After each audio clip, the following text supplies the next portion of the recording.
या देवो देवी सर्वभूतेषु मातृपितृरूपेण संस्थिता नमस्तस्यै नमस्तस्यै नमस्तस्यै नमो नमः।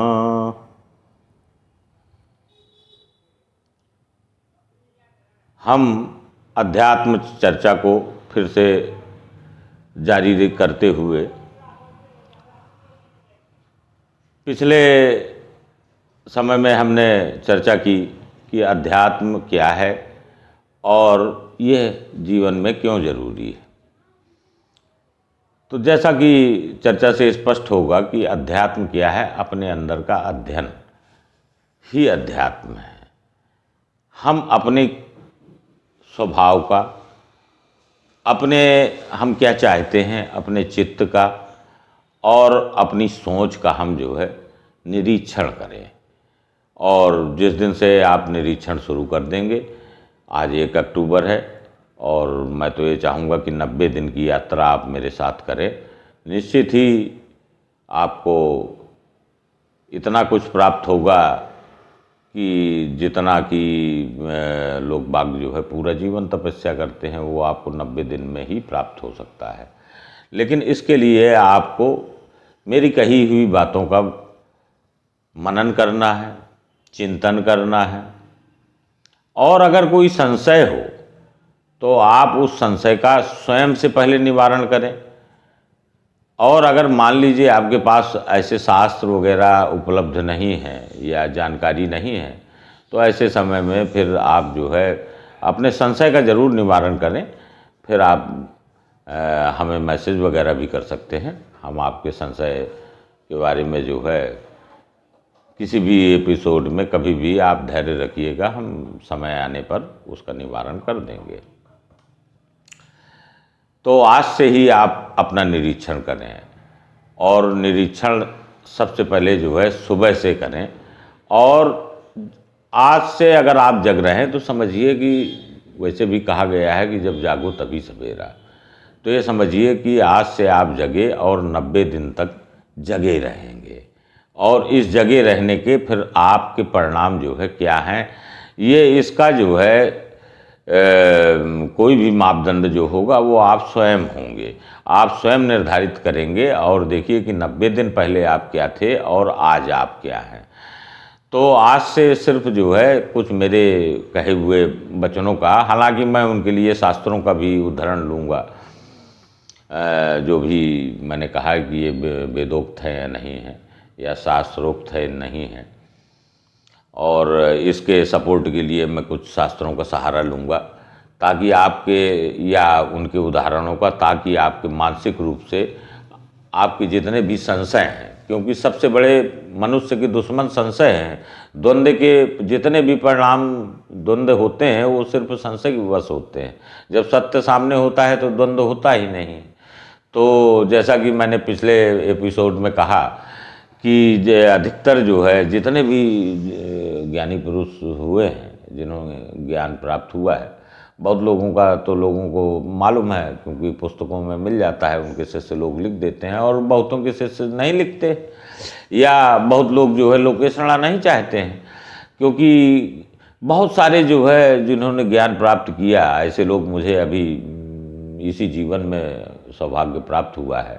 वो लोग कंदराओं में हैं, हिमालय के हैं, चित्रकूट के गुफाओं में आपको मिल जाएंगे। चित्रकूट में कई ऐसे संत हैं जो प्राप्त कर चुके हैं ज्ञान को, लेकिन अब वो सामने नहीं आना चाहते संसार के दोबारा, क्योंकि उनको मानना है कि चूँकि हम अब मुक्त हैं, मुक्त के बाद जो है उनके मानने की ये प्रक्रिया है कि जैसे बाकी जितने भी लोग मुक्त हुए हैं या प्रसिद्ध हो गए हैं, तो चूँकि उनका तर्क है और अकाट्य तर्क है मेरी समझ में, कि अगर आप जैसे बुद्ध का नाम लेते हैं, जैसे आप राम जी का नाम लेते हैं, जैसे आप कृष्ण का नाम जप करते हैं, तो नाम में नामी की जो है प्रतिष्ठा होती है।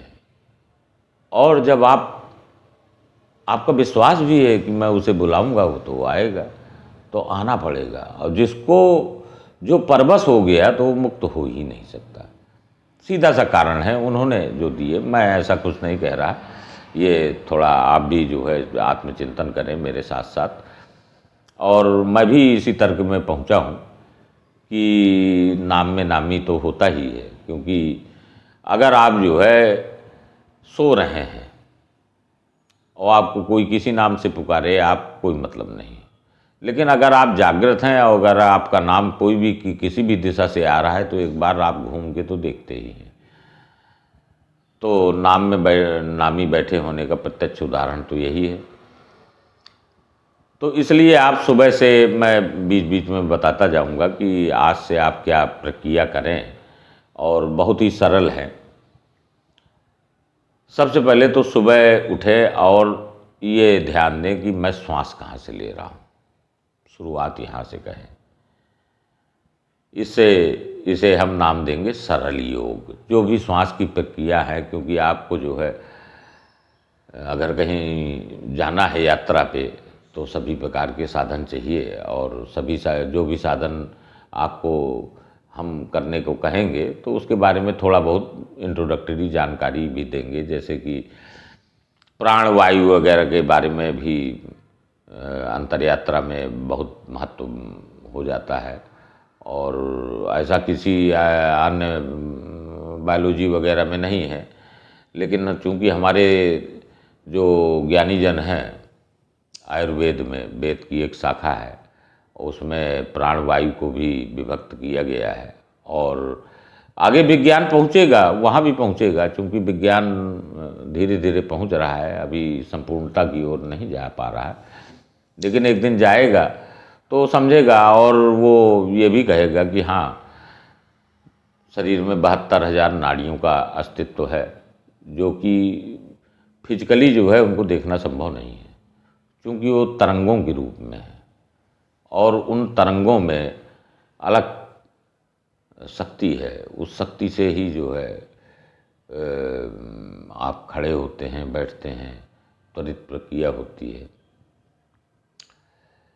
तो हमारे ज्ञानी जन बोल गए हैं कि कैसे क्या है। तो जहाँ जहाँ आवश्यकता है, मैं अधिक बोझा नहीं डालूंगा, क्योंकि अधिक बोझा में मतलब किसी एक क्षेत्र में पारंगत होने का कोई मतलब नहीं है।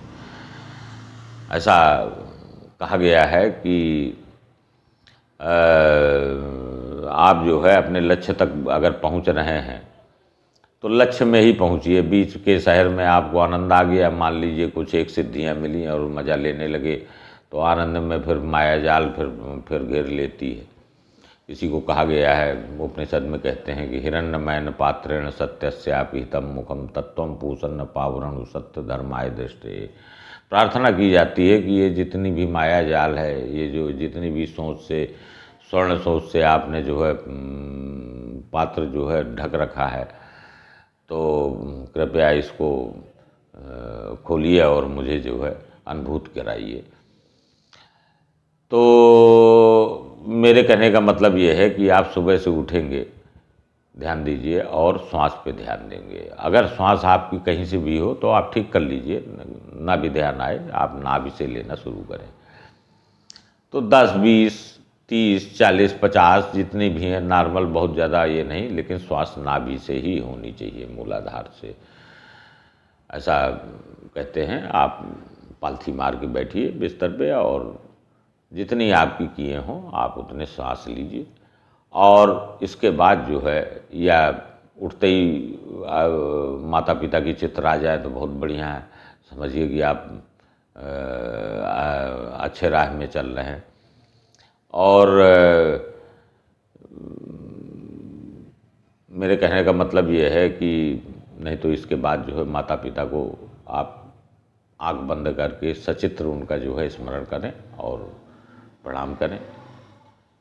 और इसके बाद मानसिक एक संकल्प लें कि मेरी आज की दिनचर्या जो भी होगी वो विधि सम्मत होगी, वो नैतिकता के मर्यादा का उल्लंघन नहीं करेगी, और मेरा दिन प्रसन्नता से गुजरेगा। इतनी आप अपने आप को प्रोग्राम कर लें। और इसके बाद अपना जो भी कर्तव्य हैं, बच्चे हैं अपना स्कूल जाएं, पढ़ें लिखें। ये सेल्फ प्रोग्रामिंग है। हम धीरे धीरे बताएंगे, लेकिन इतना कर लें।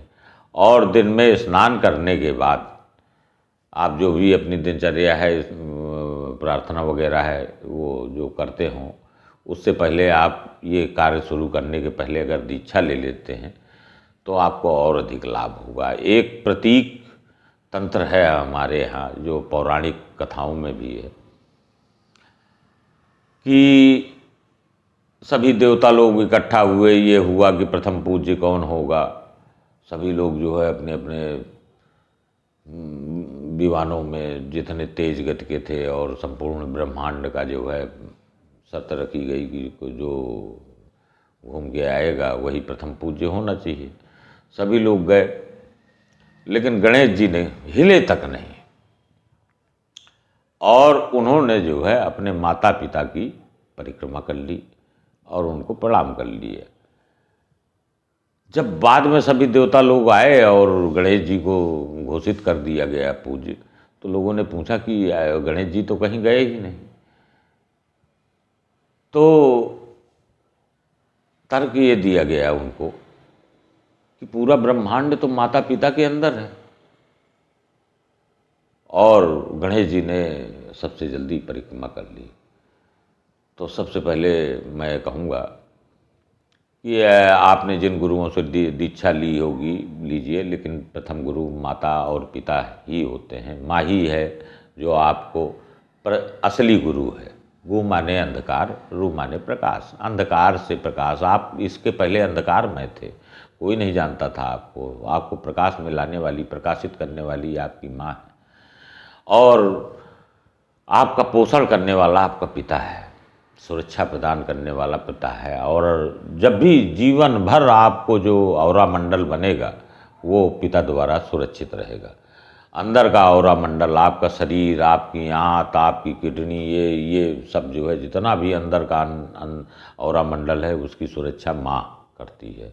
और जितना भी बाहरी संसार का सुरक्षा का चक्र है वो पिता होता है। तो आप ये दोनों चक्रों को, अंदर और बाहर के चक्रों को आप पहले मजबूत कीजिए, और इतना मजबूत कीजिए, इतना मजबूत कीजिए, अगर सशरीर हों तो को आप सशरीर उनकी जो है परिक्रमा कर लीजिए। नहीं तो आप कोई बाधा नहीं है, आप मानसिक रूप से भी उनकी परिक्रमा, 7 परिक्रमा करके जो है आप ऐसा कीजिए कि हम ये 90 दिन की अध्यात्म यात्रा में माता पिता जी से आज्ञा लीजिए। वैसे भी ये शास्त्रोक्त है कि बिना माता पिता के आज्ञा लिए संन्यास या अध्यात्म किया या स्कूल जाना, कोई नई क्रिया जो है बिना माता पिता की आज्ञा की कोई भी जीवन भर नहीं करनी चाहिए। अगर शरीर मौजूद है तो शरीर से आप लीजिए आज्ञा, और अगर जो है नहीं है तो आप मानसिक रूप से उनको प्रणाम करके और इस कार्य को शुरुआत कीजिए। और अगली चर्चा में हम आपको बताएंगे कि आपकी साइन क्रिया क्या होगी, और धीरे धीरे हम आपकी साधना का समय थोड़ा थोड़ा बढ़ाते जाएंगे। हो सकता है कि रविवार पड़े, बीच में कुछ छुट्टियां पड़ें, और निश्चित ही अगर आप मेरे साथ ये अंतर यात्रा करेंगे तो 90 दिन तक जो भी करेंगे, तो ये मेरा मानना है कि वो निरोगी होंगे, क्योंकि जो है आपके अंदर ही ऐसी ऊर्जाएं हैं जो कि आपको स्वस्थ कर देंगी। अगर अंदर कुछ गड़बड़ी हो रही है, ब्लॉकेज हो रही है, कहीं गुलथी बन रही है, तो वो सब जो है अंदर की ही ऊर्जा से पिघल सकती है। वो आपकी प्रतिरोधात्मक क्षमता जो है इतनी होती है शरीर में, लेकिन उसको जगानी पड़ती है। तो इस प्रकार से जो है आप मेरे साथ पूरे 90 दिन साथ रहें, ऐसा मेरा विचार है। आपको निश्चित ही लाभ मिलेगा, कई सिद्धियां भी मिल सकती हैं आप लोगों को। और ये कहते हुए मैं इस चर्चा को विराम देता हूँ। अगली चर्चा बहुत जल्द ही आपके सामने आएगी, लेकिन अगली चर्चा के पहले आप जो है इसको लाइक और सब्सक्राइब ज़रूर कर दें, और अगर आपको फ़ायदा हुआ है तो कमेंट भी करें।